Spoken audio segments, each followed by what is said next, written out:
যুবকরা এখানে খুব মানে কষ্টে ভোগে। বুঝি, আমি বুঝি, কারণ আমরাও ভুগেছি এক সময়। হ্যাঁ, 8-10টা বিয়ের প্রস্তাব দিয়েছি, মানুষ গ্রহণ করে নাই। হ্যাঁ, কারণ হচ্ছে আমার টাকা পয়সা ছিল না, বাড়ি নাই, টাকা নাই, কিছু নাই। তোমার সাথে বিয়ে শাদী দিয়ে কী হবে, আমরা ভবিষ্যৎ খারাপ করবো নাকি? এখন লাইন ধরে করে কি করে এখন। ওই জন্য একদিন বলেছি আপনাদেরকে, মানুষের অবস্থানকেই আছে, এটা সত্য কথা। আপনার অবস্থান যদি এখন ভালো হয় না, দেখবেন আপনার পিছনে মেয়ের বাপের অভাব নাই। আর আপনার তো এখন চাকরি বাকরি নাই, জমি জমা নাই, হ্যাঁ, আপনার টাকা পয়সা কম, আপনি দৌড়ান মানুষের পিছনে, আপনাকে পাত্তা দিবে না।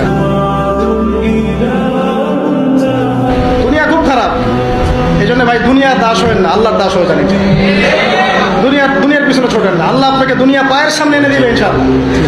আপনি আল্লাহর হয়ে যান, দুনিয়া আল্লাহ পাক আপনাকে পায়ের সামনে এনে দিবে ইনশাআল্লাহ। তখন দুনিয়ার প্রতি আপনার মোহ কাজ করবে।